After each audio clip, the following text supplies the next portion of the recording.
So we are online now.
Hello, Murphy.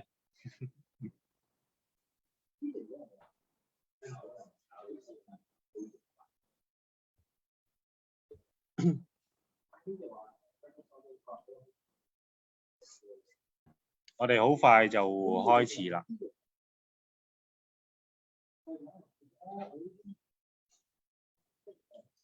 Hello, Jerry. Hello, Michael.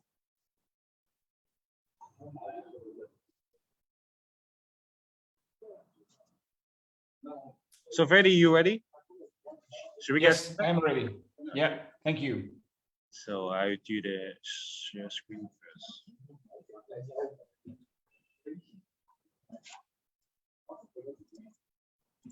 好，歡迎大家翻到嚟我哋 Watson Sour 啦。咁我哋3月咧，我哋啱啱過咗2月農曆新年咧，就有啲 local 嘅 representative 介紹啲酒。咁我哋去到3月咧，我哋想介紹啲西班牙酒俾大家。咁雖然我知道可能大家都可能 work from home 啊，可能出唔到街啊，或者出唔到食飯啊，咁但係我哋 Watson Sour 咧都要 keep 住喺度，繼續介紹更加多嘅好酒俾大家嘅。咁我哋3月就會嚟到介紹一啲西班牙酒啦。咁點解我哋想介紹啲西班牙酒咧？就因為而家西班牙可以講係變天啊，即係釀酒嘅方法啊，或者釀酒嘅 style 啊，咁啊越嚟越做嗰啲酒咧就比較再 fresh 啲啊，再 approachable 啲啊。咁同埋以前西班牙酒最出名就係紅酒啦。咁但係今日咧，我哋介紹一個酒莊咧，佢都有做紅酒，咁但係咧佢嘅白酒同埋 rosé 咧都好特別出色嘅。咁我哋就介紹一個 Chivite 啦，咁我哋就代理咗好耐，咁同埋佢哋都係一個好舊嘅 family estate， 咁啊 own 咗好耐㗎啦。咁因為好少喺歐洲咧有，因為佢哋而家係11個 generation 啦，好少有咁耐歷史嘅一個家族酒莊。So 咧另一邊咧，我哋有 Federico 喺度啦，咁佢就係 from Chivite 個酒莊嘅，咁佢哋會介紹我哋3支酒，咁啊2支 rosé 1支白酒俾大家嘅。So how are you, Federico? Hello, how are you? How are Good you? to see you, Graham. So I just said like I think that in the wine scene in Spain is changing a lot, and people are starting to create some like fresher, more like a pure wines from the different terroirs around the countries. And the first one I want to introduce to our customer is Chivite, which is a brand that we have selling been a long time in Watson's Wine. And I think not only you guys produce very good quality red wine, but also like top world-class rosé and white wine. So I would like to take the opportunity to let you to introduce our customer all these wines. So the Rosado and the Blanco inside a land of full of red wine. Especially during this time, a lot of like lockdown, a lot of people are working from home, and people need more wine to drink at home, right? Exactly. Yeah. So first of all, it's a pleasure, Graham, to be here. Buenas tardes, good evening for the Hong Kong people.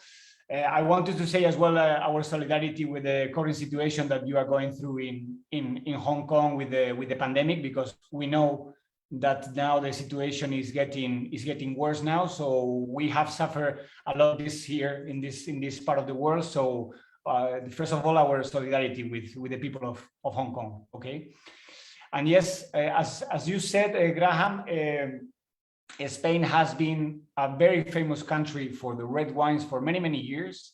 Yep. And of course that was quite logical, because I would say the majority of the wineries in Spain and the regions, they were quite focused on creating quality red wines. And I believe that for some time, is the majority of the wineries, they forgot to create and pay attention to create great whites and great rosados, of course.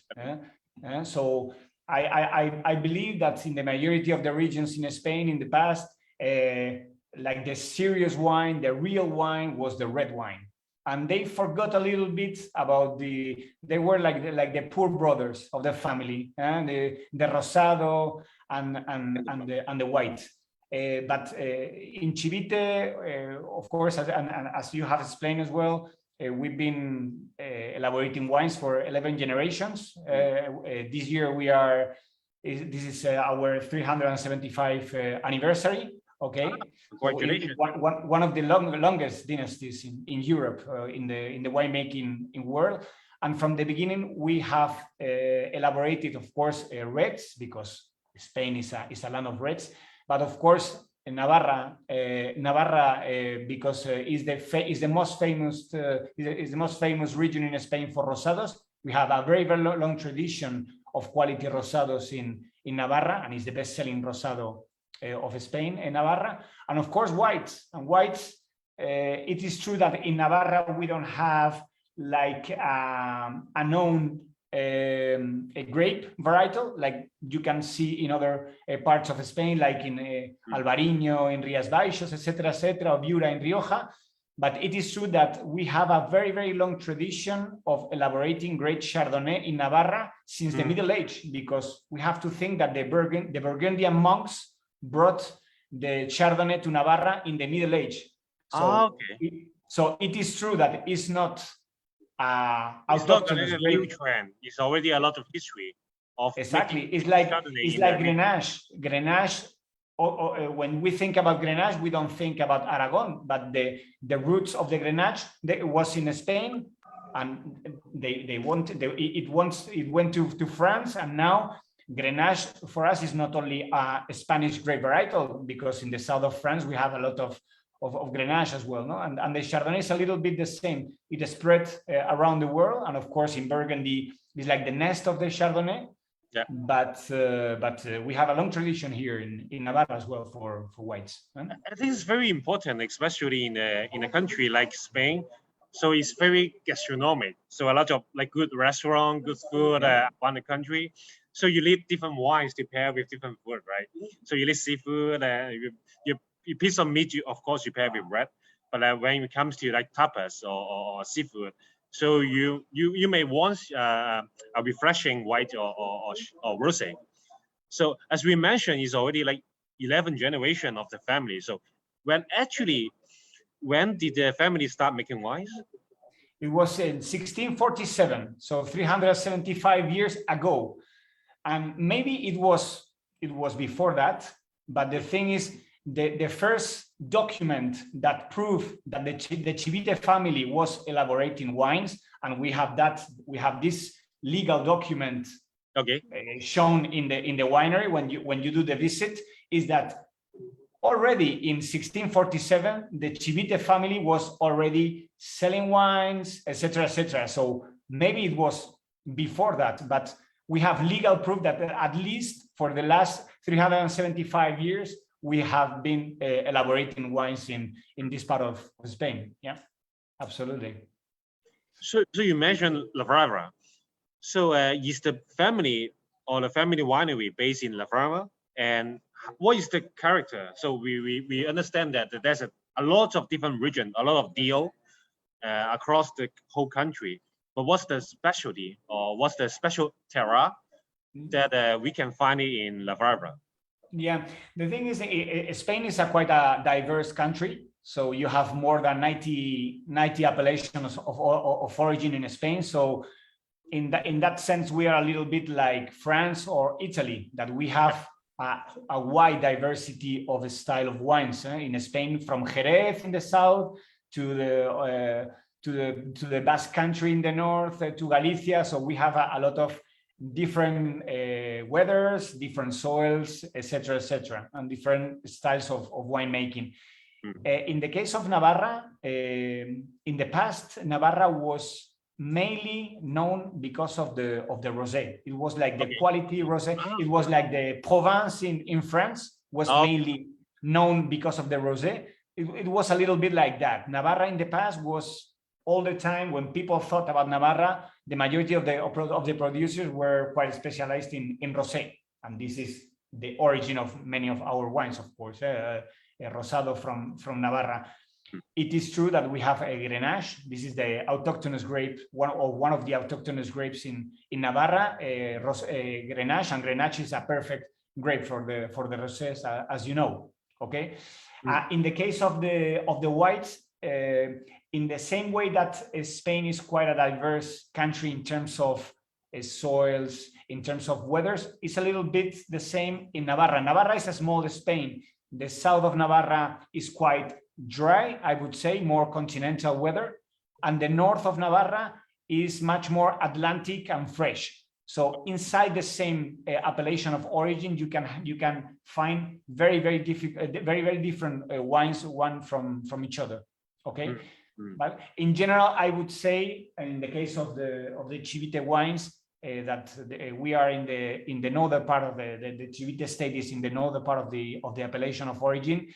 Is quite an Atlantic style. It means that it's very fresh style.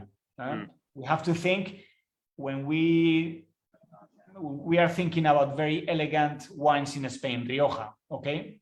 Yep. And Rioja is very elegant, nice acidity. Yep. Very long lasting wines because of its is quite north in Spain and has acidity. Our state is 45 kilometers north from appellation of origin Rioja. So the style of the wines of Chivite is a very fresh style, okay, and with a big potential of aging. So as we mentioned before, it's already 11th generation of the family. So do you we all understand that the winemaking, the technology, or even the study of the soil has been improved a lot. So do you still stick to the same family tradition on making wines? And if so, what is the philosophy behind it? Yeah, the thing is, obviously, the technology is changing the world. It's changing our world, and of course, in the wine production, technology has helped a lot to create better wines. That's for sure.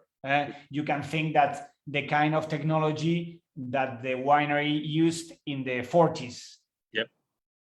You can imagine, no, the country that Spain was in the middle of the Second World War, no, and the kind of studies that the winemaker had at this time. Today, every single winemaker, they went to the university. They have technical studies, and so it's not only the technology, but the learning, people, the expertise.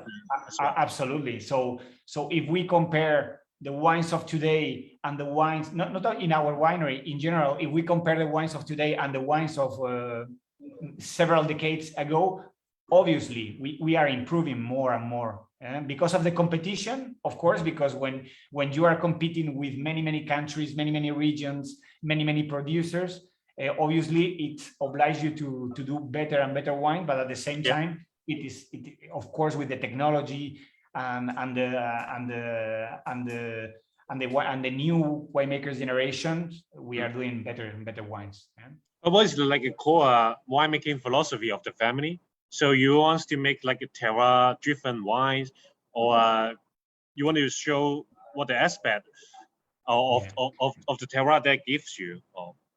I would say since the 80s, when these top wines of Chivite started to be elaborated, the focus and the philosophy of the family was to do terroir-driven wines, of course, and that was the reason why we hired Denis de Bourdieu. That was really a turning point in the company in terms of elaborating of quality wines. As you know, Denis de Bourdieu, he was enology professor in the University of Bordeaux.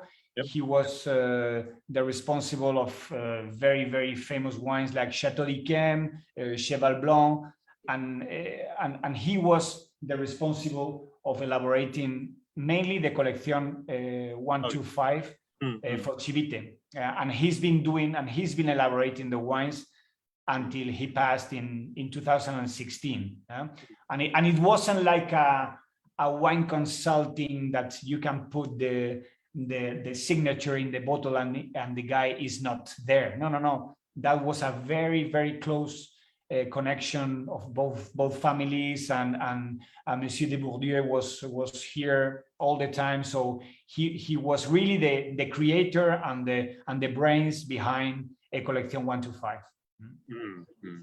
So speaking of like terroir-driven wine, and so I know that your family is based in La Brava, but does the family also make wines outside of the region? Yes. So yeah, more and more the company has diversified along the years. And the first step outside Navarra was in the appellation of origin Rioja, where we have a winery in the Rioja Alavesa, Viña Salceda, and of course, and after that we have now properties in other parts of Spain, in Catalonia, and several parts like Priorat. Ampurdá, we elaborate cavas as well in other regions. So yes, we started in Navarra, but now the company has a presence in the main appellation of origins of Spain, or some of the main appellation of origin. I'm sure it makes a lot of differences between like making wines in different regions. And absolutely. So a question I want to ask is like, do you make any like cross region blend to present it like or are you yes, I see like regional wines? Yeah. You see, that's a good question. Last week I was with some friends, and I was tasting a wine of Argentina.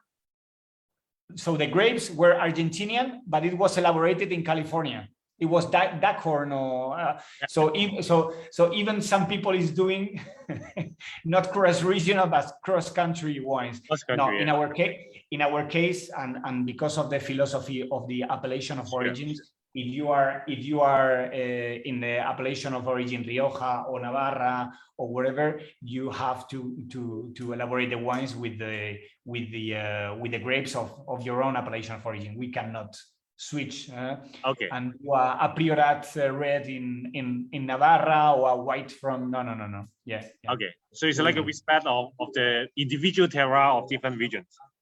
Absolutely. So, should we taste some wines?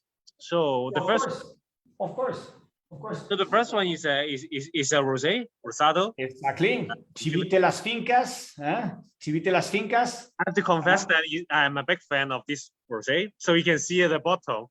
It's already a little bit left. I see. So what's the story behind this wine? That's the thing is, from the beginning of this wine, it has been a commercial success. And you don't know, sometimes you elaborate a wine and you think it's going to be a success, you try it, you think it's fantastic, and finally you don't know why, and the wine doesn't work and you have to stop. In this case, from the beginning, it became a commercial success. It is true that Of course, the bottle is a very nice bottle shape. Okay. The Sharp liquid, and elegant. exactly. The liquid, no, the kind of color it has is very attractive. But of course, there is a nice story behind. As you know, very close to Navarra, like 1 hour drive from Navarra, we have San Sebastian. San Sebastian is like the food capital of Spain. Okay, It's we have like the food mecca. Madrid is the capital city of Spain, but lot of Michelin restaurants. Exactly. San Sebastian is like the paradise for a foodie in Spain. Okay, so San Sebastian is a small city in the north of Spain, in the Basque Country, where you have the biggest concentration of Michelin stars per capita in the world. Okay, so you have amazing restaurants all over the place. Even if you go to a very small place, a small bar, just for having some tapas, the quality is excellent because it's in their culture. Okay. Yep. I would say that the most renowned and the most famous restaurant in San Sebastian is Arzac. Arzac, he's considered, Arzac is the family name of this chef. He's considered like the father of the modern Spanish gastronomy. Spain is a fantastic place for eating. Okay, but so how many stars the guy that exactly. Excuse me. How many stars do they get? They of course they have 3 stars, but they have it for the last 33 years in a row. So I think it's not very common to find this. It's not only the quality, but it's the real top Spanish restaurant in Sebastian. Exactly. So the story behind this is that of course 3 Michelin star. The majority of the customers of that restaurant were foreigner peoples. And these people were asking all the time for rosé, please, rosé. And they asked for a pale rosé, because now, as you know, the majority of the people is asking for pale rosé, not dark rosé. So the pale rosé in Arzac was French, of course, Provence. Yeah. So, and it was a little bit frustrating for him, because it was like, hey, we are in Spain and we are not able to deliver to our customers a very top quality pale rosé. So at the same time, it has to be pale because market is asking for this light color, but at the same time, it has to combine and to pair with my dishes, and my dishes are powerful and complex. So he asked Julian, because they are very close friends, to elaborate a pale rosé, which became finally the first premium pale rosé from Spain. You see, so that's the story behind that. So this is why we have a very pale color. It's mainly Grenache with a splash of Tempranillo. Okay. So actually, you can see at the behind the bottle. Exactly. So that's the name of the restaurant and the family. Exactly. This is the collaboration. Yeah, exactly. Yeah. So that's the collaboration with Arzac. This is the signature of Juan Maria Arzac. Yeah. So how do you describe this style of rosé? Is like more gastronomic, more good acidity? For me, one of the things, because this wine is working very well, is because for people very gastronomical, etc., they love this wine because this is the style, and it's very light in color, but very powerful. In the mouth is very powerful. I always say that because of the winemaking of this wine, in a blind tasting, maybe you think more of a white wine than a rosé wine. Of course, when you are watching a wine, it's very easy to identify. Yeah, but I see more these citrus notes, this white fruit, an spectrum of aromas that are more common in the white wines than in the rosé. I think this is more than these typical strawberries or cherries that you have in other. Like a lot of floral in the glass as well. Absolutely, like absolutely. Good acidity and floral and the power of the fruit. Like not too heavy, but like it's more like a red cherry or strawberry kind of, like a little bit lighter red fruit that can balance out the palate. So what grapes do you make this? Is it Grenache? Temperino or So what? it's mainly that depends on the. This morning I was having a chat with the winemaker Cesar. He is Okay. the responsible of the Chivite wines, and I was asking exactly, hey Cesar, I know this is a blend of Grenache with Tempranillo. But how much Tempranillo? Yeah. And he told me, hey, you want to know everything? Yes, I want to know everything. And he told me, Federico, the thing is, depending on the vintage, I use more or less Tempranillo, because this is not a chemical product. This is a natural product, meaning that in some cases and in some vintages, Tempranillo comes with a lot of color. So if I use for this wine 40% of Tempranillo of that vintage, the wine will be much more darker, let's say. So for instance, in the 2020, because the Tempranillo was quite dark, he used around 10% of Tempranillo. So it's mainly Grenache with a touch of Tempranillo. In other years, where the Tempranillo came much more light in color, he could use even 30 or 35% of Tempranillo. So depending, But let's say it's mainly Grenache with some Tempranillo. Okay, so basically it's a Grenache majorly, and with some Tempranillo. And, exactly. And depends on the vintages and also the decision of the winemaker. Absolutely. So, as this is a very like gastronomic wine, so for your own personal preference, what kind of food do you pair with this wine? The good thing, this is a kind of versatile wine, and you can pair it. Of course, we say always with fish. Obviously with fish, but with any kind of tapas.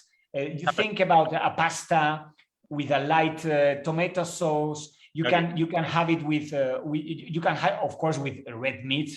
I would prefer, of course, a red wine. But if we are thinking about maybe turkey, maybe chicken with salmon, is absolutely fantastic. Chicken will be very nice. Exactly. Even with white veal. With white veal, it would be okay. When we are talking about very, very heavy meat, of course, I would prefer. But this is one of the things that makes that Las Fincas is working very, very well, is the how versatile the wine is in terms of pairing with many, many different kind of food. As I confessed before, like I'm a big fan of this wine, so I already drink a lot of this wine. Me too. And I think is matching perfectly with Asian cuisine.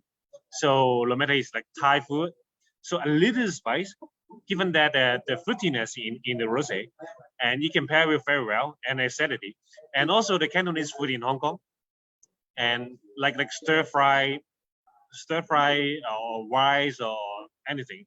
So the acidity can balance out the greasiness, and also the fruitiness can bring out the aromas of the flavors of different dishes. So I really like this wine, especially in the summertime in Hong Kong, when you get humid, very sweaty, and you well chill this wine, and you go to the beach or go to the harbor to look at the harbor, and then you feel very well.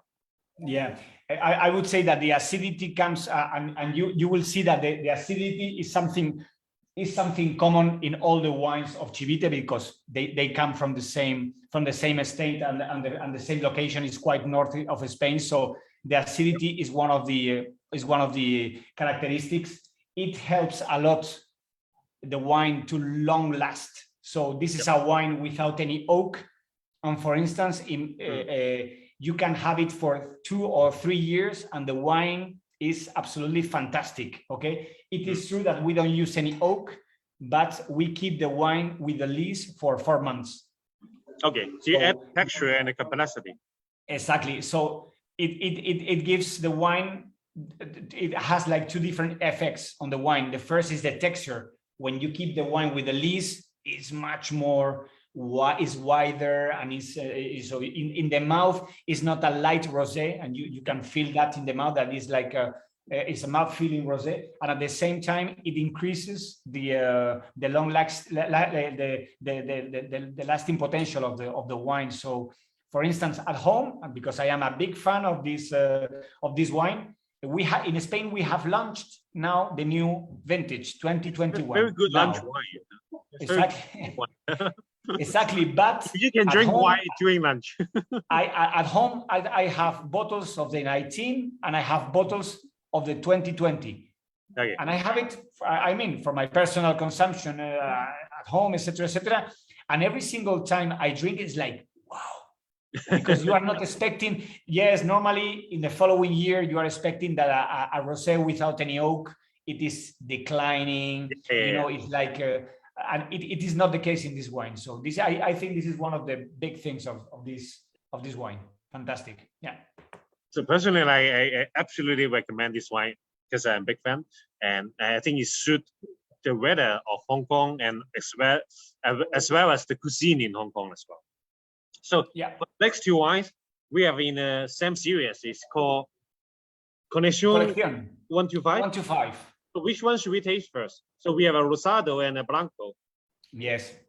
So definitely, I will start with the Rosado. The Rosado. And even if we have here the red, okay, this is the red of the Collection. It's also available in a web store and also the store in Watson's. Exactly. I always finish with the white wine, with the white Collection, because it is the is the most powerful of the range of the collection. So it's every single time you have a tasting of this wine, I will always finish with this fantastic white. Okay. It's like Burgundian style. Like when I do tasting on Burgundy wines, the producer always insists on tasting the red first, the Pinot Noir first, and finish with Chardonnay.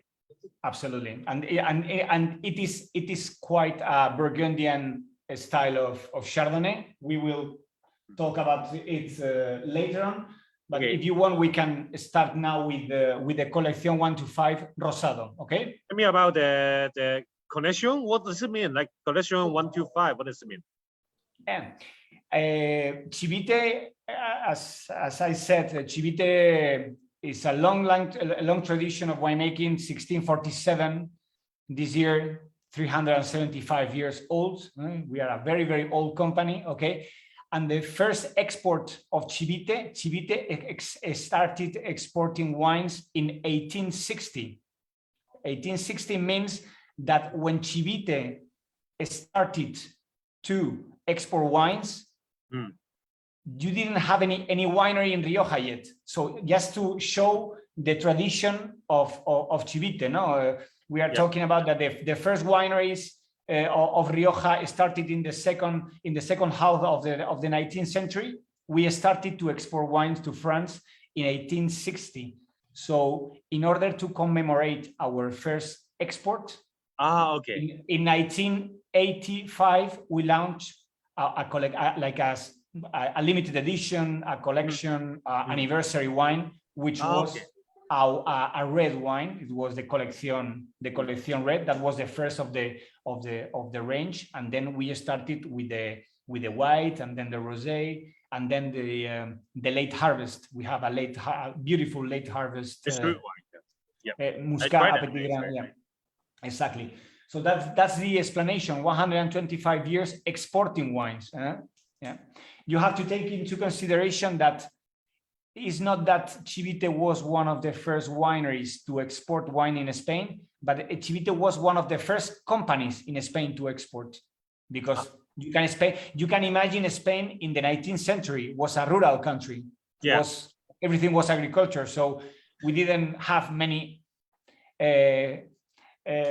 works here, like factories. Yeah. So and the transportation is more difficult. Exactly. Yes. So we have one of the first numbers of companies exporting wine in Spain in any other sector. Okay. I'm gonna go for the second wine. Okay. So when I smell it, like it is so different from the Rosado that I tasted before. So different from the La Finca. Is much more powerful. Yeah, it is true. Yeah. So let's say the philosophy of the wine is totally different. So in this case, the Collection 125 Rosado. The blend is not that different because we have Grenache and we have Tempranillo. Okay. In the past, it used to be a little bit darker. Now, the color is going a little bit paler, let's say, because the market is asking that. So we adapt a little bit the tradition. Yeah, I remember the preference. It's very, very dark. Yeah, exactly. Yeah, it's like really dark. It's like a deep ruby, like ruby-ish kind of color. Exactly. Yeah. Because some years ago, if you elaborated a very pale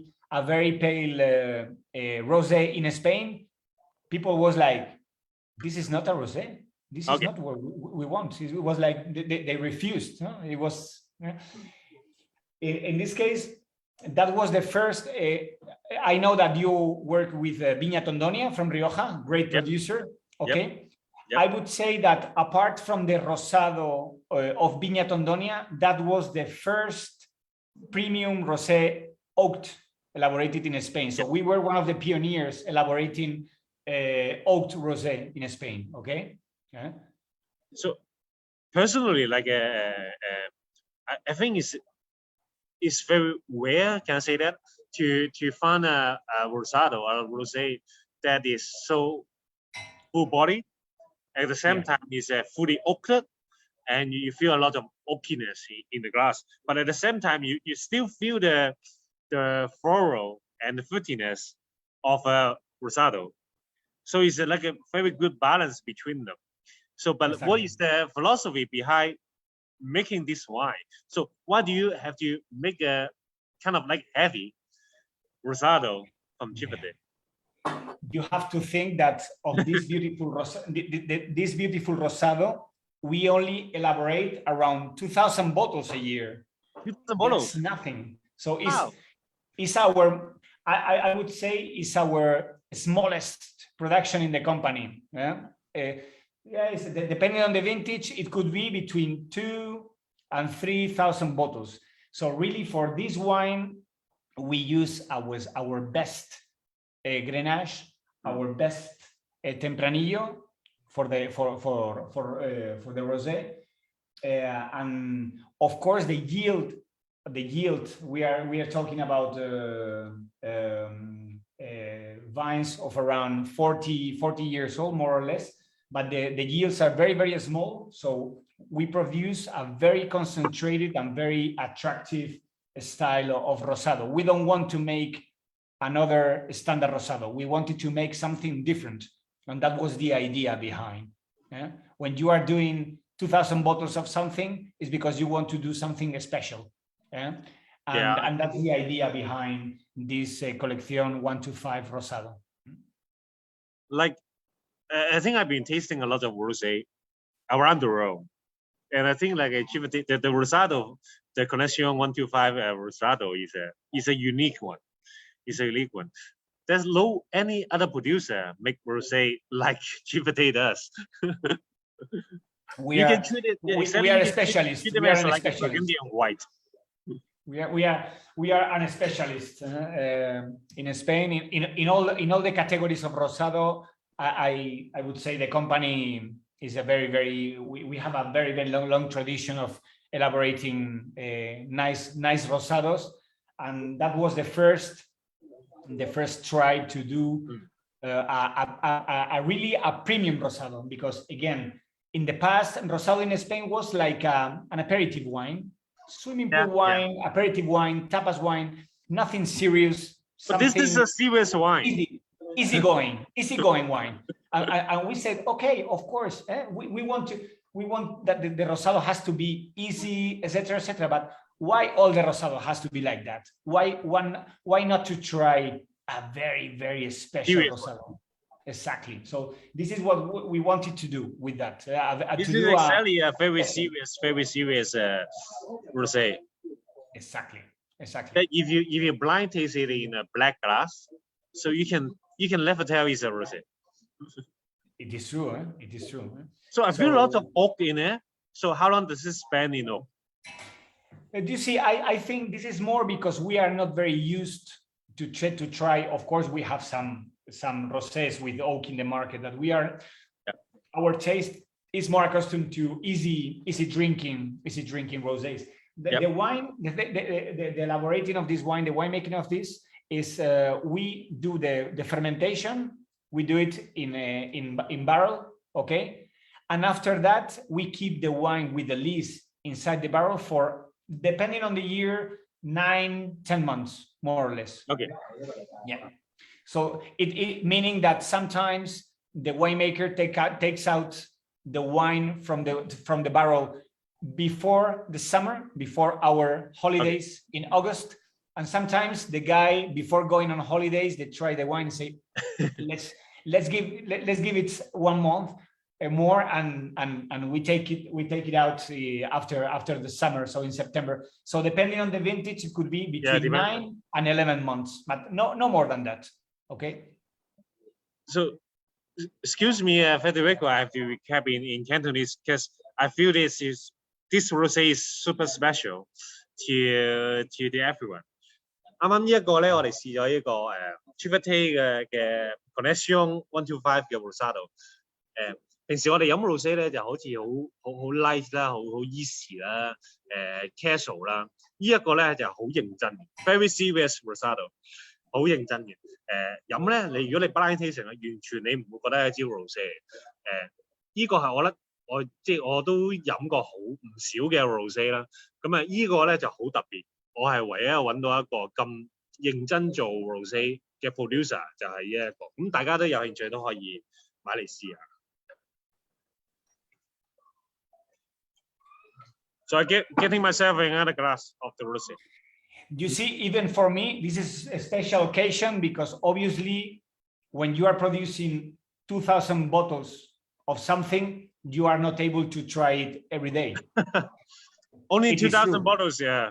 Each vintage, right? Yeah, this is a very, very, very scarce and a special, very unique Rosado. Yeah. Very nice. What food do you pair with this? This is even more complex and more powerful than the previous Rosado. So I think this with some spicy food, it could be fantastic. I don't know your opinion, Graham, on that. But I would say with fish, it could be fantastic. With the spicy food, it could be fantastic. With something grilled, like grilled fish or grilled seafood.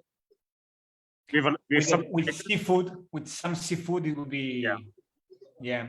It is difficult to explain to the audience about the pairing of the wines because in every single country, in every single city, the dishes changed a lot. So I can explain a local pairing in Spain, but you can say, okay, but we don't eat that.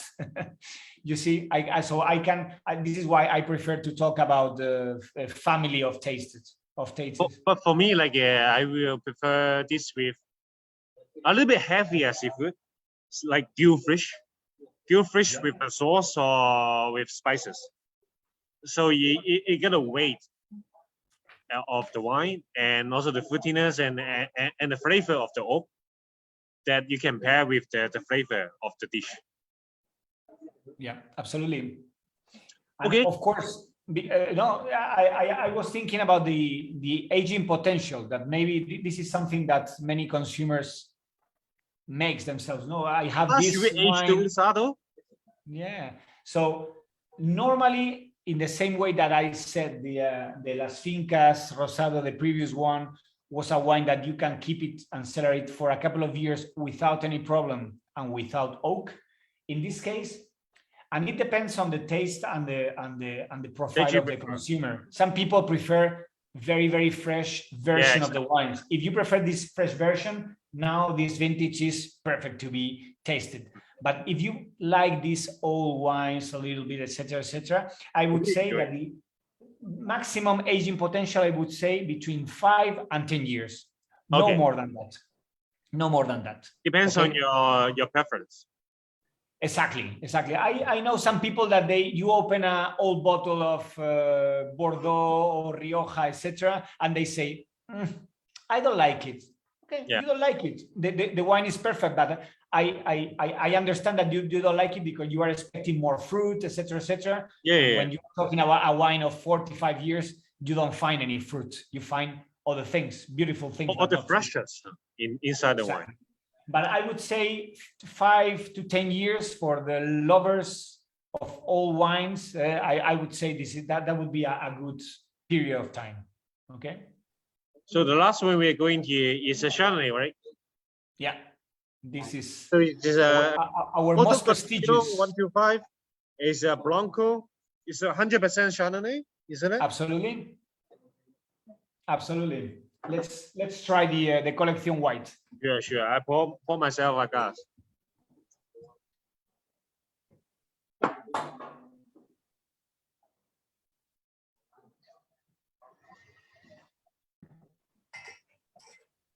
This is a very special white wine, and at the beginning of the tasting, we were explaining that Spain for many years was a country of mainly red wines, and people forgot a little bit to elaborate serious and world-class whites. And I believe that Collection 125 was one of the first whites in Spain considered like a world-class white. In the same way, again, and I can talk again about Viña Tondonia, that maybe has been considered for many years like a world-class white. Okay, I believe, and now it is true that Spain is improving a lot, and more people is paying attention to grapes, to techniques, to winemaking, and more you are having exceptional white wines all over the place in Spain. But I would say that for many years, Chivite 125 Chardonnay was considered like one of the top. It was a revolutionary style of wine in Spain. It was the first Chardonnay barrel fermented elaborated in Spain. Maybe now is like very common, no? Barrel fermented Chardonnay, of course, no?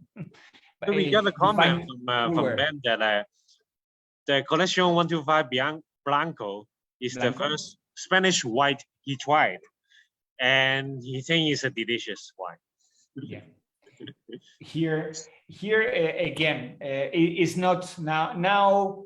It seems that if you are not working with autochthonous grapes, you are nobody. No, you have to work with autochthonous grapes, otherwise. But yes, and we say yes. It is true that Chardonnay is not. It wasn't born in Navarra, but it came a long way ago from Navarra in the Middle Ages, brought from the Burgundian monks. So and it adapts very well to the Navarra weather, and you can find very good Chardonnays here. So like our customer know that, or like the wine lover knows that a lot of places around the world are doing Chardonnay wines. So how do you compare your Chardonnay with the Chardonnay around the world, like Lapa, Burgundy, or Australian, or New Zealand? Yeah, so what style is it? That's a very good question. That's a very good question. What I am, of course, like you, Graham, I am a wine lover. And when I'm thinking about Chardonnays, especially barrel fermented Chardonnays, I have like two schools: New World, Old World. Old World, yeah. In this case, I would say, and of course, in a blind tasting, if you taste and if you smell this wine, you would say Old World. You are not thinking about California. You are not thinking about Chile, Argentina, or Australia. I think you think about the old Europe when you are tasting this wine and smelling this wine. And I have a very nice story for this wine. This is a wine that is used in the WSET exams. In the blind tasting. So every single time we really? I didn't know that. We have a book, and you have a master of wine, or you have people studying for the diploma, and they say, "Oh, this wine, I made a mistake," because this is the typical wine that in a blind tasting many people go to Corton Charlemagne. It goes to Burgundy. Smells it's not like maybe a white wine that you are expecting in Spain. Again, because people, when think about Spain, they think about warm wines, red wines, structured wines, and this is not the case. This is totally different. This is a very delicate Chardonnay. Yeah? So we always think that so Spain is like a warm country compared to other countries in Europe. And how does it contain the acidity of this wine? Yeah, you have to think again. When we think about Hong Kong, we say Hong Kong is a warm country. It's hot. Yep. Okay. Yeah, it's tropical. Spain is quite diverse. Spain is quite diverse. So Spain in general, when people think about Spain, they think about the holidays, vacation, bullfights, and flamenco, and good food, we have like wines. topics. But it is true that at the same time in Spain we have mountains, we have a ski, we have other things that maybe people is not expecting when they think about Spain. Of course, Spain is a big country, and of course it's a country surrounded with mountains, with high altitude vineyards, etc., etc. And obviously we have big differences between the Mediterranean coast, the continental Spain, which is in the middle, and the northern Spain. These wines comes from northern Spain, and northern Spain is not as hot as other parts of Spain in terms of sun, in terms of. So it's like a little bit higher altitude. Exactly. It's not. It's high altitude, but obviously we are not the Patagonia region. Okay, so we have a high altitude vineyard around 800 meters, 700 meters. It is high, but it's not that high. We are not. But the thing is how north we are. So if you take if you take the map and you see how north our state is, and you compare to other wine regions in Europe, you will find Bordeaux. You will find other parts that you say, okay, so this is where freshness comes from. No, that many times when we think about Spain, we think about just like a very uniform country, and it's quite a diverse country, and this is why we have a lot of different styles of wine. So is it a single vineyard as like a high altitude vineyard? So Las Fincas Rosado, this is the only exception, which is not a single vineyard, but the others, the Rosé, the Chardonnay, and the Reserva, they are single vineyards. So, for instance, in the case of Chardonnay 125, the production of this collection white is around, depending on the year, between 12 and 13,000 bottles. We cannot increase the quantity because it comes from the same plot, and is the way it is, and is the quantity it is. So it is the typical state of a single vineyard. This Chardonnay. We have like a plot of Chardonnay.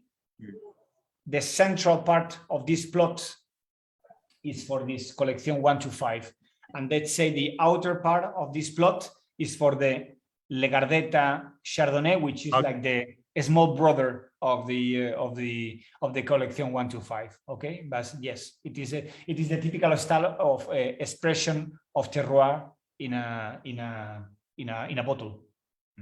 So we have one last question. So we usually decant the red wines. So should we decant the white wine or the Rosado, or what's your recommendation? This is my personal thought about this. Decantation is a nice ceremony. It's nice. So you're at home with some friends, and you bring a beautiful decanter, and you open a bottle of wine and you decant it, and this is like very aristocratic and very important, etc., etc. I would say that this is my recommendation, that you have to decant wines that they are very, very structured. Okay. or sometimes when you have some reduction notes, some wines, they are fantastic, but you open the wine and you smell it and you feel that the wine needs some air. You see, and this is the case when I decant the wine. So normally when I decant a wine, it's always a red wine. Yeah. And it's always or a young wine that needs some air to develop, or a reduced. Otherwise, I prefer not to decant it, even with a very, very old wine, because some people, they open a very old wine and they decant it, but they are taking a big risk, because maybe too much maybe with this violent contact with the oxygen, it becomes better, but maybe is the way opposite and you destroy the wine. So I would say, in my opinion, rosé and white, I would never decant them. But Okay. it's a personal decision. But I would say the wine is been here for many years, and you can drink it directly from the bottle. And I would only recommend the decantation of red wine when you have a very structured red wine. Otherwise, I prefer to drink it from the bottle. But I know there is a ceremony behind, and it is nice to decant. It's beautiful. Sometimes I do decant the white wine. Like it's a nice things to do, like to serve your friends. It's a ceremony, as you said. It is true. I mean, if you decant this wine, you won't have any problem. The thing is, you don't need to do that. Of course, if you want, you're not necessary. You're not necessary for that. Yeah, exactly. The thing is, for me, the risk is when we are decanting old wines. When we are decanting old wines, you have to know that you are taking a risk, because maybe it's double or nothing sometimes, you see? Yeah. So thank you, Federico. Thank you, Freddy, to join us today. It's a pleasure. So thank you very much. Especially in the time where we are kind of locking down, and we are having you to introduce 3 beautiful wines from Chivite, to introduce you to our customer, to our audience, and thank you for taking your time. And I hope to see you very soon in Hong Kong, shall we? Hopefully, I will be able to travel back again to Hong Kong. So for now, take care, stay healthy. Everyone take care, stay healthy. Yeah, exactly. And so next week we were tasting some Albarino from Western Spices.